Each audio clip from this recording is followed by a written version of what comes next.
राजनीतिक रूप से हमेशा हॉट रही नैनीताल उधम सिंह नगर लोकसभा सीट का भूगोल एकदम अलग है। यहाँ 3 हिस्सों में बटा हुआ शहर है। पहला तराई, यह उधम सिंह नगर जिले का हिस्सा है। दूसरा भाबर, इसमें हल्द्वानी, लालकुआ व काला ढूंगी शामिल हैं। तीसरा है पर्वतीय, जिसमें नैनीताल, भीमताल, भवाली, रामगढ़ और बेताल घाट जैसे दुर्गम क्षेत्र भी शामिल हैं। 14 में से 8 सीटों पर बीजेपी काबिज है, जबकि 6 पर कांग्रेस का कब्जा है।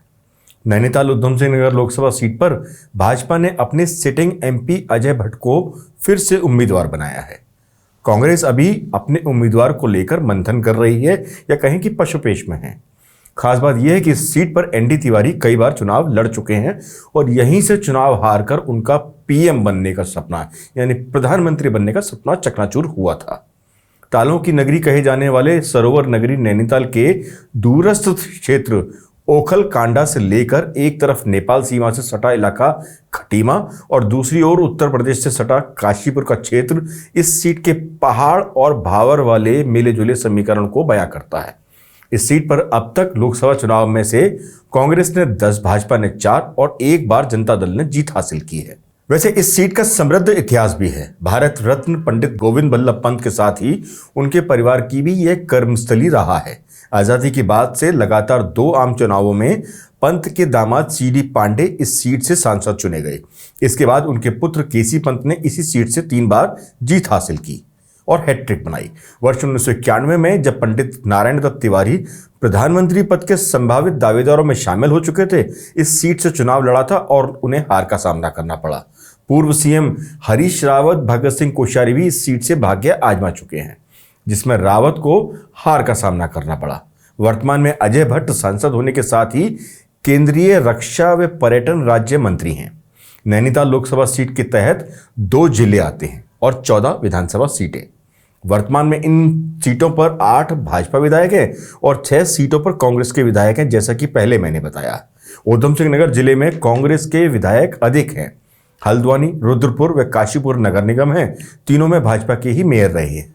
वर्तमान में इस सीट पर लगभग 19 लाख वोटर हैं, जिसमें लगभग 10 लाख पुरुष वोटर हैं और 9 लाख महिला वोटर शामिल हैं, जबकि क्षेत्र की कुल आबादी 25 लाख है। 2019 में बीजेपी ने अजय भट्ट को नैनीताल उधम सिंह नगर लोकसभा सीट से टिकट दिया था। इस चुनाव में बीजेपी नेता अजय भट्ट ने कांग्रेस प्रत्याशी हरीश रावत को भारी मतों से शिकस्त दी थी। इस चुनाव में अजय भट्ट को 7,72,195 वोट हासिल हुए, जबकि हरीश रावत के खाते में 4,33,099 वोट ही पड़े। इस क्षेत्र में ग्रामीण आबादी 63.11% है, जबकि शहरी आबादी 36.89%। वैसे तो इस क्षेत्र में भारत की विविधता झलकती है, जहां पर्वतीय मूल के लोगों के साथ ही पूर्वांचल, पश्चिम उत्तर प्रदेश के लोगों के साथ ही सिख समुदाय के लोग भी निवास करते हैं। वहीं मुस्लिमों की संख्या भी अच्छी खासी है। जातीय समीकरण के लिहाज से देखें तो लगभग 27% क्षत्रिय, 17% ब्राह्मण, 16% अल्पसंख्यक, 16.8% अनुसूचित जाति और 5.17% अनुसूचित जनजाति के हैं। इस लोकसभा क्षेत्र में 15% मुस्लिम समुदाय निवास करता है। 1998 के लोकसभा चुनाव में भाजपा की इला पंत ने एनडी तिवारी को बड़े अंतर से हराया। साल 2002 में कांग्रेस के डॉक्टर महेंद्र पाल ने इस सीट पर जीत दर्ज की। इसके उपचुनाव में भी दोबारा वही जीते, लेकिन साल 2004 और 2009 के लोकसभा चुनाव में कांग्रेस के केसी सिंह बाबा ने लगातार 2 बार जीत दर्ज की, लेकिन उनका जीत का ये रथ 2014 के लोकसभा चुनाव में थम गया। भगत सिंह कोश्यारी ने सीट भाजपा की झोली में डाली। इसके बाद साल 2019 के चुनाव में भाजपा के अजय भट्ट ने जीत दर्ज कराई। 2019 में अजय भट्ट ने 61.35% वोट हासिल किए थे। सबसे अधिक तराई की 13 विधानसभा सीट के वोटर ही यहाँ के लोकसभा प्रत्याशी का भविष्य तय करते हैं। पलायन करके तराई के क्षेत्र में बसे पहाड़ के लोग इन 13 विधानसभा सीटों में अच्छी खासी संख्या में रहते हैं, इसलिए तराई के लोग ही इस लोकसभा सीट पर निर्णायक भूमिका में नजर आते हैं। मौजूदा हालातों को देखते हुए कांग्रेस इस बार अजय भट्ट के सामने किसी नए चेहरे को सामने ला सकती है। खबर है कि कांग्रेस की ओर से आला कमान को जो नाम भेजे गए थे, उनमें पूर्व सांसद महेंद्र पाल को छोड़कर सभी नाम नए हैं। पूर्व सांसद महेंद्र पाल, पूर्व विधानसभा अध्यक्ष गोविंद सिंह कुंजवाल, कांग्रेस के प्रदेश प्रवक्ता दीपक बलूटिया, प्रदेश महामंत्री गणेश उपाध्याय के नामों पर चर्चा हो रही है। इसके अलावा खटीमा से विधायक भुवन कापड़ी और पूर्व विधायक रणजीत सिंह रावत के नामों पर भी चर्चा हो रही है। इसके अलावा भी इस लिस्ट में सबसे बड़ा नाम यशपाल आर्या का सामने निकल कर आ रहा है। वैसे इस लोकसभा सीट के अंतर्गत ही देश की जानी मानी एग्रीकल्चर यूनिवर्सिटी पंतनगर यूनिवर्सिटी भी आती है। इसके अलावा जलियांवाला हत्याकांड में शामिल जनरल डायर को लंदन में मारकर बदला लेने वाले शहीद उधम सिंह के नाम से ही जिले का नाम शहीद उधम सिंह नगर रखा गया है।